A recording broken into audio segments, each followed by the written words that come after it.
This is the FarmCast brought to you by 21st Century Equipment. I'm Isabel Drobny. This is Scott Osborne. And today we'll be talking about agronomic data. Being on the side of precision ag for 21st, where do we come into play to help improve teaching people how to get that good data using precision ag? How do we get from poor to good? If you can start with a good planting and a good application, you have a really good baseline for your layer. Once you get to the harvest, you know the results of that application. And once you get to tillage, you're cleaning the slate.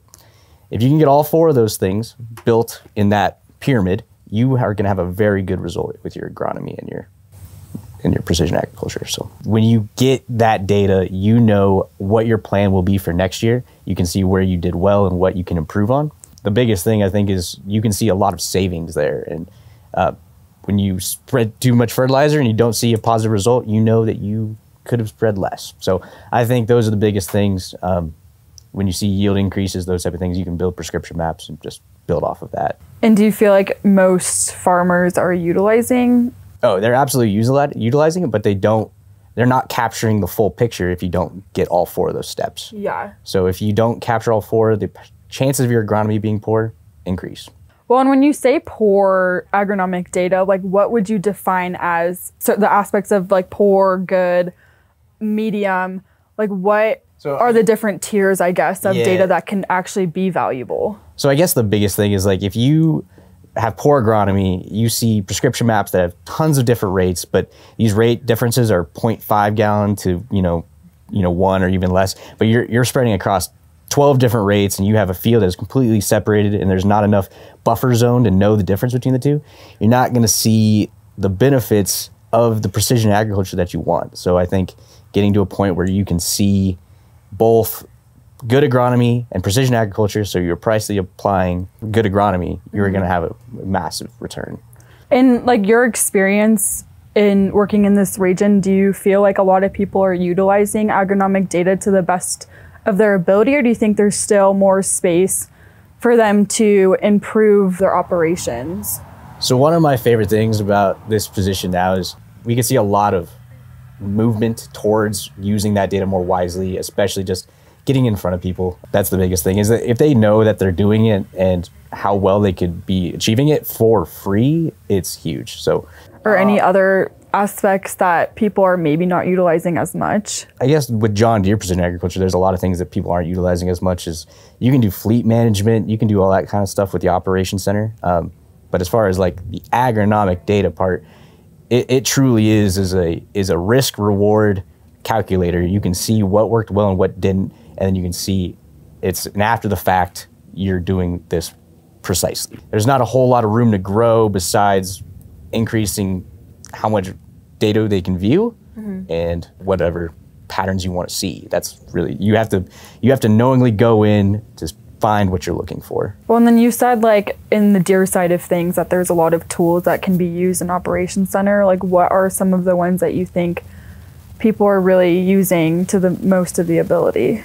So what are they using the most? Yeah. Equipment's easily the most. You can see how productive your equipment is, how many, acres and how much utility you're using. So if you're using a bigger combine than you're supposed to, your utilization goes down. You are paying more for that combine than you're supposed to. So those are the things that you can see easily. The parts that take a little more time is Agronomy Analyzer and seeing how much, your field or operation is actually utilizing it. So that comes down to raw data and you are looking at field by field.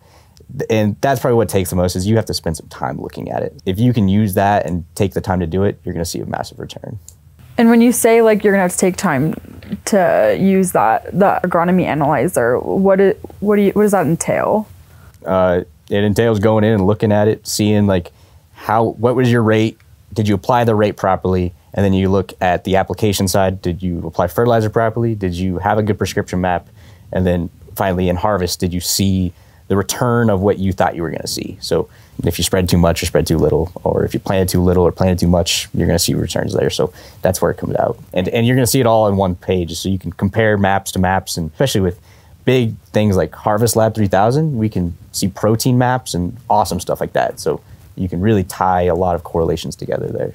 Do you have any examples where you've been able to use agronomic data to help improve a farm or assist a customer without having to be there present? I guess I could maybe share some shortcomings.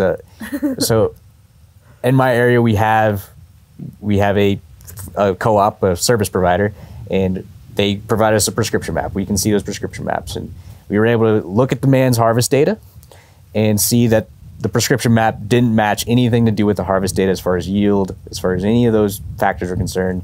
So you're seeing a prescription map that shows multiple zones that didn't really match anything and had no real goal. That is poor agronomics. And then with that, we were able to inform him that you might be buying a service that you not want, first of all, but second of all, it's not a good utilization of what you are using. And so you're not going to see a fiscal return on doing those things, probably a fiscal loss. So I think those are the biggest help, is like when you get all that information in one spot, you can really help people out that way. So that we were able to change the prescription map to get something more helpful to him and simplify his operations. And you just changed it on Operations Center. You didn't have to be with him. That was purely all remote, and that was just top down view, third party view, and you can it's pretty great. Yeah. So and he could have done it on his own too. If he would have looked it up, he would have seen it. But it's just in my purview, probably more than his. So nice. So in your limited experience with just the agronomy side of agriculture, what do you see where we can grow, but also what needs to be utilized more? If the data is not good data, it's not necessarily benefiting them. So it's kind of just like going back in there and making sure that either we're teaching them how to produce good data so it can actually benefit their fields, because sure, they can have a lot of data, but if it's not the right kind of data, or if it's not executed correctly or properly, that it might not be the most beneficial to their operation as it could be. So as a whole, do we need to move more towards an area of where we are doing a lot of hand-holding to this part, or is it purely driven by the customer? I don't think it's necessarily hand-holding. I think it's almost like in the beginning stages, just sitting down with them, just showing them like, this is what you need to do. These are the aspects that you're missing, and just almost making a checklist. And if they're checking all the right boxes, then like, this is when it can actually benefit you. But if we're going in and just producing precision ag data that is not necessarily good data, it won't benefit them in the way that they're needing. And that's maybe where we'll see the benefits kind of lacking in the adoption of like precision ag or agronomic data. Yeah, absolutely. I think building that connection with the customer is so vital. If you don't do that, you will not reach a point to where you can even have those sales conversations, but just the conversation of where you are talking about increasing their productivity, and those things that is the bottom line for those people. So you have to have that. It's pretty base. When I think like just building relationships too is like a big aspect of, the entire ag community, and going out to the field and sitting with the customers and just seeing like their experiences and what's going wrong or where they need help is also like a big fundamental part of all of it. Just sitting there with them and hearing their perspective of it. I've been able to sit with customers and just like listen to them, and taking that back and either creating a workshop or a lunch and learn or all of that to kind of bridge the gap of creating, like the good data, or just utilizing the agronomic data to the best of their ability, or to the ability that it can be used at. So I guess, would you say most of those conversations include conversations about agronomic data? Because in my experience, yes. Yes, I think most of them that I've been able to sit in, we are utilizing a lot of the aspects of Operations Center, or just producing or trying to improve the data in their fields. And that is pretty much most of my experience. We're sitting there with them and doing an RDA and watching everything that they're doing in the cab and trying to improve or even fine tune aspects of what they're already doing. So I guess, would you say we need to make our recording better as far as helping them out when they are recording that data? How important is it for us to get to a point where they're doing it autonomously? We don't need to touch them anymore, so that they can do this part on their own. Is that a step we need to take, or is that? It kind of varies just depending on the farmer or customer that we're dealing with. Some of them are very hands off, where we don't really need to step in that often. But then people that are newly adopting it, it's obviously it's a learning curve to some extent, where us going out there more frequently may be the case, but I think it kind of just depends, and just introducing all that stuff in the beginning and sitting with them and learning with them and learning their experience or parts that they don't understand is a good way just to see what areas that they need more assistance in to get them to that point that they don't need to be calling. So what about with your third-party background of displays and, you know, competition at this point? Are we ahead or behind, or are we even analyzing things that they're not even looking at? I think the way we go out with the customers is a lot different. Okay. I feel like we are definitely more hands-on with the people that we are dealing with and are going out to their fields, like I said. Whereas before, it kind of just felt like it was a little virtual.